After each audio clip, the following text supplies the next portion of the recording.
শুভ সকাল বন্ধুরা, কেমন আছো তোমরা? যে যেখানেই আছো আশা করি সকলে খুব ভালোই আছো। আমরাও খুব ভালো আছি। আজকের ভিডিওটা একদম ভিন্নভাবে ভিন্ন জায়গা থেকে শুরু করলাম। তো এই ভিডিওটা হচ্ছে রবিবারের ভিডিও। যারা ভিডিও করো তারা জানো যে আমরা প্রতিদিনের ভিডিও শ্যুট করি, কিন্তু কোনো হয়তো ভুলবশত একটা দিন মিস হয়ে গেল, তো ভিডিওটা দিনের দিন যায় না আর। তো যাই হোক, সানডেতে আমি বাজারে এসেছি, বাজার তো করেছি, আর একজনের সঙ্গে দেখাও করেছি। আমার হাজব্যান্ডের এক বন্ধু এসেছিলো, ও গ্রাম থেকে, ওর টালিগঞ্জে শ্বশুরবাড়ি, তো ওকে দিয়ে টাকা পাঠিয়েছিল আর সঙ্গে কিছু জিনিসও, সেগুলোর সঙ্গে কালেক্ট করেছি। ওকে বারবার রিকোয়েস্ট করলাম বাড়িতে আসার জন্য। এর আগে একবার এসছে বাড়িতে, কিন্তু আসলো না। আর এটা হচ্ছে সানডে, তো আমাদের একদম ঘরের কাছাকাছি এখানে একটা ব্লাড ডোনেশন ক্যাম্প হচ্ছে, তো সেটাই তোমাদেরকে দেখাচ্ছিলাম। তো এখন আমাকে সেই ব্লাড ডোনেশন ক্যাম্পের ভিতর দিয়ে যেতে হবে। আর তার সঙ্গে আরও একটা কথা শেয়ার করি, যে ছাতাটা দেখছো না, সানডে দিন আমি বাজারে গেছি, বাজার থেকে এসে দেখছো ছাতাটা নিয়ে কিন্তু আমি ফিরছি। এইবার ওই প্যান্ডেলের মধ্যে ঢুকে আমি ছাতাটা অফ করেছি, তারপরে আমি একটা দোকানেই দাঁড়িয়েছিলাম, কিন্তু আমার যতদূর মনে পড়ছে আমি ছাতাটা নিয়েই ঘরে ঢুকেছি। তারপরের দিন অদ্রিজা স্কুল ছিল, এখন অদ্রিজা হারালো কি আমি হারালাম বুঝতে পারছি না, ছাতাটা কিন্তু নেই। মনটা ভীষণ খারাপ, কি আর করা যাবে, ভগবান যা ঠিক করে রেখেছে, যখন যে পরিস্থিতির মধ্যে দিয়ে যেতে হবে সেটাই যেতে হবে। তো বর্তমানে একটা ছাতা ছিল, সেটাও হারিয়ে গেল। আর এই ছাতাটা এবছরই নতুন নিয়েছি, কেশিপালের ছাতা, খুব সুন্দর ছাতাটা। ভিডিওটা এডিট করতে গিয়ে মনটা বড্ড খারাপ হয়ে যাচ্ছে। তো চলো ভিডিওটা তোমরাও দেখতে থাকো, আর কেমন লাগলো অবশ্যই একটু কমেন্টের মাধ্যমে জানিও, একটা লাইক অন্তত দিও প্লিজ। বাজার করে ফিরলাম, আর আজকে হচ্ছে সানডে যেহেতু সব কিছুই লেট। সানডেটা মানেই যেন সেই ঘুমন্ত একটা, রবিবার, ঘুমাবো, বসবো, শুয়ে থাকবো, এরকম একটা, সেই সকাল থেকে সেই কী বলবো, সেই বাজেভাবে সময় একটা কেটে যায়। তো বাজারে গিয়েছিলাম, আর হচ্ছে হাজব্যান্ডের একটা বন্ধু, যেহেতু ও এর আগের সপ্তাহতেও আসতে পারিনি, এই সপ্তাহতেও আসতে পারিনি, এখনও পাটটা শুকায়নি, এই জন্য আসতে পারছে না। আর আমরা আবার পরের সপ্তাহে বাড়ি যাব। তো হাতে ক্যাশ টাকা একদম নেই, ক্যাশ কেন, কোনো টাকাই নেই কাছে। এই বাড়ি বিল্ডিংওয়ালা 1000 টাকা ধার দিয়েছে, টিভি সারাতে এসেছিল, ওনার কাছে বাকি আছে। তো সেইভাবেই আমরা চলছি আর কি। তো গতকাল ও নিজে কিছু টাকা জোগাড় করে, ওর বন্ধুটা এসছে, ওর টালিগঞ্জের শ্বশুরবাড়ি ওখানে, তো ও এসছে, ওর হাত দিয়ে ক্যাশ টাকা পাঠিয়েছে। কারণ এই বাড়ি বিল্ডিংয়ের কাছেও অনলাইন নেই, তারপর টিভি সারিয়েছি, ওনার কাছেও অনলাইন নেই। ফোনে পাঠালে সমস্যা আমার সমাধান হচ্ছিল না।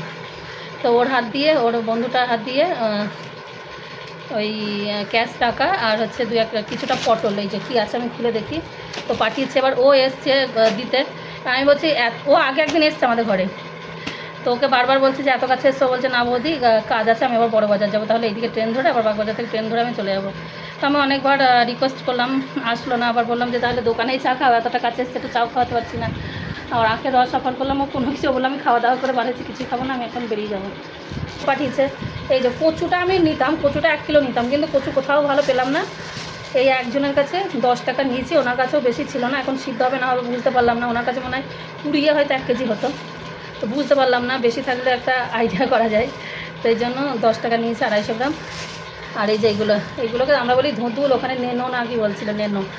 তো এইগুলো উনি 1 কিলোর বেশি হলো 30 টাকায় দিয়ে দিলে, একটু ভেঙে টেঙে গেছে, যা গেছে নিয়ে নিলাম। এই যে দেখো পাঠিয়েছি, যেগুলো দেখি ধনে পাতা, এই বাবা, এই বীজ সমেত পাঠিয়ে দিচ্ছে। তো এই যে আমাদের বাড়িতে যে বিলিতি ধনে পাতাগুলো হয়েছে, সেই ধনে পাতাগুলো পাঠাতে বলেছিলাম। আর কয়েকটা পাতিলেবু দিয়েছে, পাতিলেবু অবশ্য 2-3টা আছে, এখন 1 সপ্তাহের মধ্যে বাড়ি যাবো, তো হয়ে যেত হয়তো। তবে যাই হোক দিয়েছে পটল, এই যে যাক, আমার এই সপ্তাহ আর আমি আর বাজারে যাবো না। এই যে ডিম আছে, আর এখানে ঢাল, আর এই যে 20 টাকার মাছ নিয়ে নিয়েছি 2 পিস। এইটা কারোর ফ্রিজে একটু রেখে আসবো, একদিন পরে বার করবো, এইটাই একদিন আমাদের হয়ে যাবে। আর এইটা একটু একটা দরকার। আর আজকে খুব স্পেশাল জিনিস নিয়েছি, অদ্রিজার পছন্দের। এই দেখো,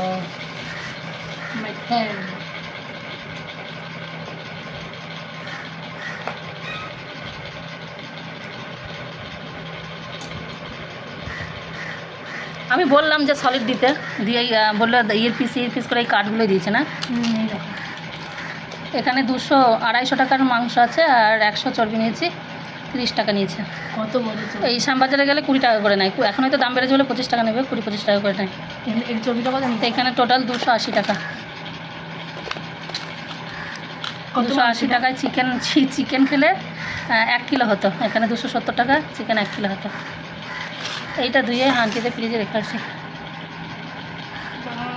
পরশু দিন নেবো।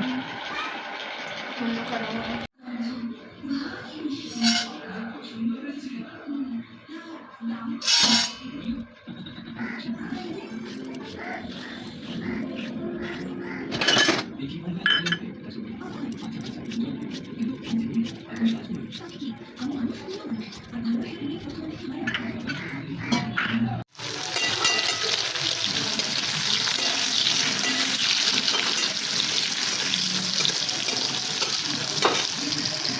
দেখো অদ্রিজা ছাদ থেকে একটু কালকে পুঁই শাক কেটেছিলো, তার ধরুন একটুখানি পুঁই শাক ছিল, তো ভাবলাম ওইটুকু তো হবে না, একটা কুমড়োর ডগা কেটে আন। তো কুমড়োর ডগা কেটে নিয়ে আসলো, ওই যে দুটো মানুষের দেখো অনেকটুকুই হয়ে গেছে।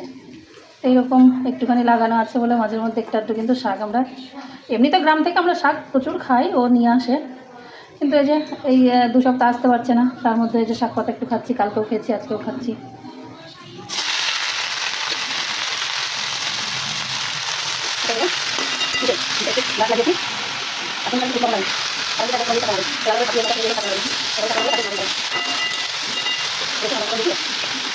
দেখো এদিকে অনেকটা রান্না বান্না হয়ে গেছে, ভাজা, শাক ভাজা, আর এই মাংসের জন্য আলু ভাজছি।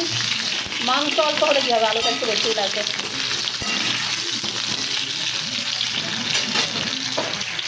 তো দেখো রান্না তো হচ্ছে, আর মাংস কিন্তু অল্প, মাংস চর্বি টর্বি নিয়ে হচ্ছে 300 গ্রাম, আলু হচ্ছে বেশি, কারণ দুটো মানুষ তো 2বার খাবো, এবার 2বার মানে দুটো করে তো আলু লাগবে 2বার, তার মানে 4 পিস করে এক একজনের ভাজা কিছু, তো 8 টুকরো ওখানে দিয়েছি আলু। আর মাংসটা অল্প বলেই তো আলুটা বেশি লাগবে, যদি বেশি মাংস হতো তখন তার আলুর দিকে চাহিদা হতো না, আর অল্প মাংস আলু দিয়ে মেখে মাংসটা একটু ফুটে ফুটে খাবো, এটাই হলো ব্যাপার, তবু খাওয়া চাই। রান্না অনেকটা আগেই ফেলেছি, কিন্তু এই কদিন হচ্ছিলো কি অদ্রিজার পরীক্ষা শেষ হয়ে গেছে, যেহেতু মানে অদ্রিজার পরীক্ষা ছিল, সেই তোগুলোতে খাওয়া দাওয়াটা আমাদের ঠিক টাইমে হতো, তো আজকেও হতো, কিন্তু যে বাজারে গেলাম, এমনি লেট করে বাজারে গেছি ব্যাস।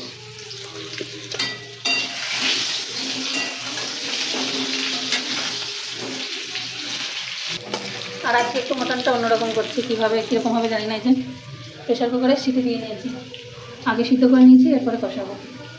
অনেকেই দেখে এইভাবে করতে, ইভেন বিয়ে বাড়িতেও এইভাবেই হয়, মানে অনেক বিয়ে বাড়িতে আমি দেখেছি যে মটনটাকে পুরো সিদ্ধ করে নেয়, মশলাটাকে কষিয়ে নেয়, এইবার মশলাও কষানো থাকলো, এদিকে মটনও সিদ্ধ থাকলো, এইবার গরম গরম হবে আর কি, মানে যেই প্রয়োজন হবে মশলা চাপিয়ে দিল, তার মধ্যে আবার মটন দিয়ে দিল, বেশ একটু ইয়ে করলেই হয়ে গেল, আবার ওটা শেষ যখন হতে হবে তখন আবার করে নিলে এরকম করে। তো আজকে আমিও সিদ্ধ করে করছি, কেমন হবে জানি না, অদ্রিজা ঢুকতেছে না, টিভিটা বন্ধ কর, টিভিটা বন্ধ কর। তো এখন মশলাটা কষানো হয়ে গেছে,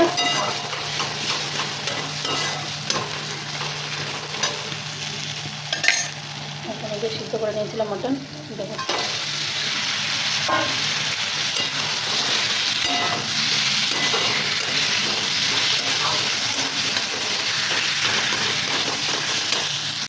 তো চলো দুপুরের লাঞ্চে আজকে দেখো এই যে, যেহেতু মাংস নিয়ে এসেছি তো বাসমতি রাইস করলাম, আর এখানে করেছে যে করলা নয় কাঁকরোল ভাজা, উচ্ছে আলু ভাজা, আর এই যে স্যালাড, দেরাদুন রাইস না ওই জন্য অত লম্বা, আর এই যে গাছের শাক ভাজা, মানে আমাদের গাছের মানে এখানে লাগানো ছাদে, এই হলো। আর হচ্ছে আজকের ফুলজা সিম, আজকের হচ্ছে মোস্ট লাল মটন, এই হলো আজকে শোস্টপার মটন।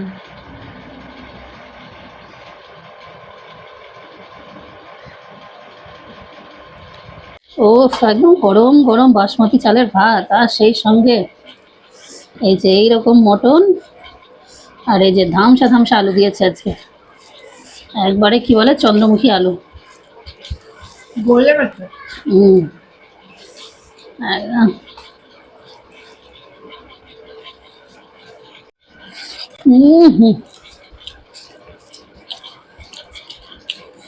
আর অদ্রিজার আরো ভালো, যে ঝালটা ঠিকঠাক হয়েছে না, অন্যদিন সাধারণত আমি ঝাল বেশি দিয়ে ফেলি, আর ঝালটা ঠিকঠাক দিয়েছে। ভালোবাসা,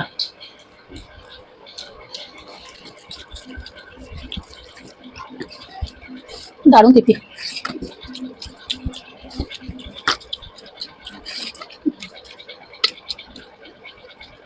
ধরে ধরে করছে।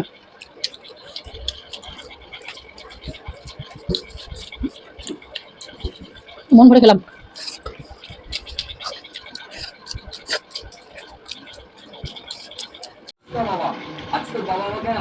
এখন রাত্রিতে খাচ্ছি রুটি আর এদিকে দিচ্ছি দাদাগিরি দাদাগিরি। আর এই দুপুরে সব যাতে দেখাচ্ছি।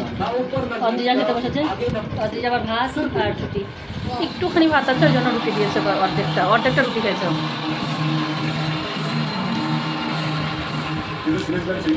তো বন্ধুরা, জানি না পুরো ভিডিওটা তোমাদের কীরকম লাগলো, সেটা তোমাদের মতামত না জানালে আমি জানতে পারবো না। অবশ্যই একটা লাইক দিয়ে একটা সুন্দর কমেন্ট করো, তাহলে বুঝতে পারবো কেমন হয়েছে ভিডিওটা। চলো, এই রাত্রিতে খেতে খেতে অবশ্যই সানডে যেহেতু দাদাগিরি দেখছি, দাদাগিরি চলছে আর এদিকে হচ্ছে খাবার খাচ্ছি। সেই সঙ্গে ভিডিওটা শেষ করলাম। সকলে ভালো থেকো, সুস্থ থেকো, আবারও দেখাবে নেক্সট ভিডিওর সাথে। ততক্ষণের জন্য টাটা, সবাইকে শুভরাত্রি।